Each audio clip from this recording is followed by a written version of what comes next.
Hey YouTubers, it's Charlie. So new Ghost Rider footage is dropping in 2 weeks, episode 1 in 2 weeks, so let's break it down. So what that is it seems like it's like a studio promo done in found footage form. Like they're calling it a found footage teaser, but Marvel released it on their official channel. So it's like something that they made or something that they're going to use inside the episode. Like you figure that YouTube exists in the world of Marvel, DC, all these other comic book universes that try to be true to life. Like in Civil War, footage of Spider-Man exists on YouTube. You see like Peter looking at it. They even put some of that in the Comic-Con trailer for Spider-Man Homecoming. There's like a classroom scene where the teacher calls on Peter, but he's like busy on his phone watching footage of himself on YouTube doing Spider-Man things. But maybe that's what's happening here. Like there's some random bystander that catches Ghost Rider doing something as Ghost Rider's like, oh my god, that's the guy. You know, like he says in the teaser, oh my god, that's him, as he peels away in the Charger. And I know a lot of people are like, how come he's not on the motorcycle? You have to remember, this isn't the Johnny Blaze Ghost Rider. He's based on the more recent version of Ghost Rider, which is Robbie Reyes, who's a mechanic that works on cars. So naturally, it makes sense that his vehicle would be a car.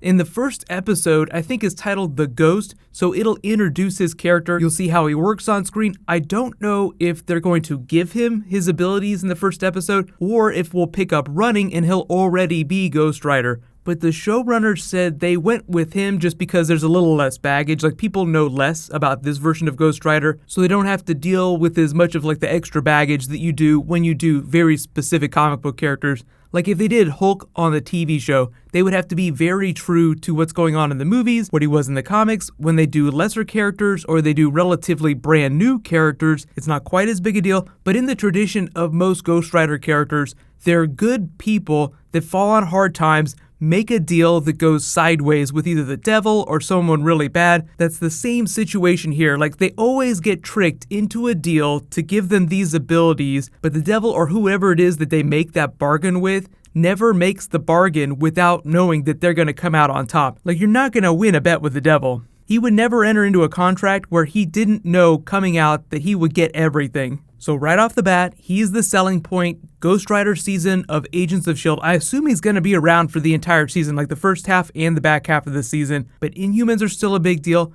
because there's no really big Marvel movie on Earth this year. Like, I mean, they have Doctor Strange, but I'm not expecting too much crossover with that movie. And the spring movie next year during the back half of Agents of S.H.I.E.L.D. is going to be Guardians of the Galaxy. So there's no way they're going to cross over with that. Maybe some Kree stuff, but I don't think it's going to be Guardians related. But the other really big thing, just to remind you guys, S.H.I.E.L.D. is now a 10 p.m. show, which is actually a good thing. It means they can be more graphic. They don't have to worry as much about being hardcore. I mean, they're still on ABC, so they're still broadcast standards, but they can have a little bit more fun with the stories that they tell. Just in general, it seems like what they're doing with the show is giving it more parody with the Netflix Marvel series, you know, which are really dark and gritty, but amazing. So I think by moving it to 10 p.m., there'll be less network involvement, which has largely, I think, been the source of most of the issues Agents of S.H.I.E.L.D. has had, because the people that write the show, the showrunners, the other writers, are good people. They can make good stuff. Usually where you fall down is where the network planes off all the interesting stuff from a show just to make it more quote-unquote